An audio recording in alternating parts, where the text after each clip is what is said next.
நீங்கள் சுகமாவீர்கள் என்று விசுவாசிக்கும்படி நீங்கள் அழைக்கப்படவில்லை.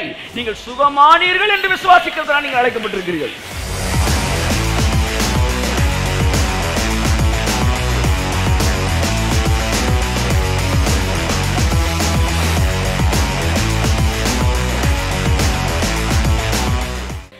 அப்ப நல்லா கவனிங்க, அந்த ஃபீலை நீங்க வளர்த்து கொள்ளும் போது, பாவமே உங்கள்கிட்ட இல்லைன்னும் போது பிசாசு வர்றதுக்கு டோரே உங்களுக்கு இல்லை. டோர் இல்லாத வீட்டுக்குள்ள பிசாசு நுழையவே முடியாது. இல்லை சார், என் வீட்டுக்குள்ள அவன் இருக்கிறான் சார், நான் அவனை துரத்தணும் சார் அப்படின்னு நீங்க சொன்னீங்கன்னா, இப்பவே பிசாசு உங்கள்கிட்ட வந்து இப்பதான் உங்கள்கிட்ட வேலை பார்க்குறான்றேன்.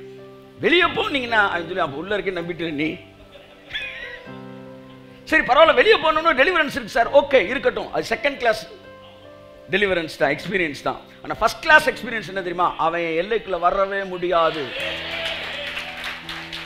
அப்ப இங்கனுக்குள்ள வியாதி தெரியுது, பிரச்சனை தெரியுது, இதெல்லாம் வெளியே நிக்கிறனுடைய நிழல் தான் உள்ள இருக்கிறே ஒழிய ஆள் உள்ளேயே இல்ல. ஒரு அருவாள் ஒருத்தன் வெட்டும் சார், ஆனா அருவாளோட நிழல் ஒருத்தன் வெட்டாது. அப்படித்தான் தாவீது சொல்லும்போது என்ன சொல்றாரு? நான் மரண இருளில் நடக்கும்போது சொல்ல, மரண இருளின் the shadow of death அப்படிதான் சொல்றாரு.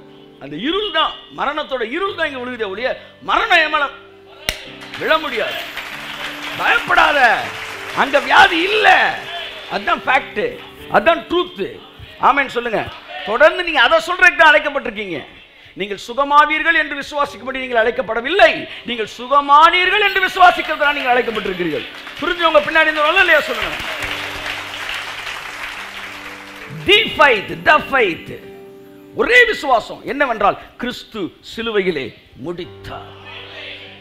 நான் மறுபடியும் இதற்கு தான் அழைக்கப்பட்டிருக்கிறேன். இல்லை சார் சுகமாவே அப்படின்னு சொல்லி நான் விசுவாசத்தப்ப நான் சுகமாயிருக்கேன் சார் அப்படி நீங்கள் சொன்னீங்கன்னா மறுபடியும் நீங்கள் வியாதிப்பட வேண்டிய சூழ்நிலை வரும். அப்போ மறுபடியும் நீங்கள் சுகமாவீங்க, ஜோம் பண்ணி சுகத்தை விசுவாசிப்பீங்க, சுகமாவீங்க. திரும்ப திரும்ப திரும்ப திரும்ப திரும்ப வியாதி வந்துக்கிட்டே இருக்கும். நீங்கள் திரும்ப திரும்ப திரும்ப ஜோம் பண்ணி திரும்ப திரும்ப திரும்ப திரும்ப சுகமாவீங்க. ஆனால் வியாதி எனக்கு வராது அப்படின்னு நிற்கும்போது திரும்ப திரும்ப திரும்ப வியாதி உங்களுக்கு வரவே முடியாது. 2 தடவை நீங்க இப்படி ஜெயிச்சிட்டீங்கன்னா அதுக்கப்புறம் நீங்க என்ன விசுவாசிக்கிறீங்க? வியாதி வராதுன்னு தானே விசுவாசிக்கிறீங்க. வியாதி வரவே முடியாது. ஆனா சுகமாகவும் வரும், சுகமாகவும் ஜெபம் பண்ணுவே, சுகமாகவும் நீ நம்புனீங்கன்னா நான் என்ன சொல்றேன், அந்த எக்ஸ்பீரியன்ஸ் தான் உங்களுக்கு வந்துகிட்டே இருக்கும். ஆனா உங்களுக்கும் எனக்கும் தேவன் டெம்பரரி சொல்யூஷன் அல்ல, பெர்மனன்ட் சொல்யூஷன் வச்சிருக்கிறார்.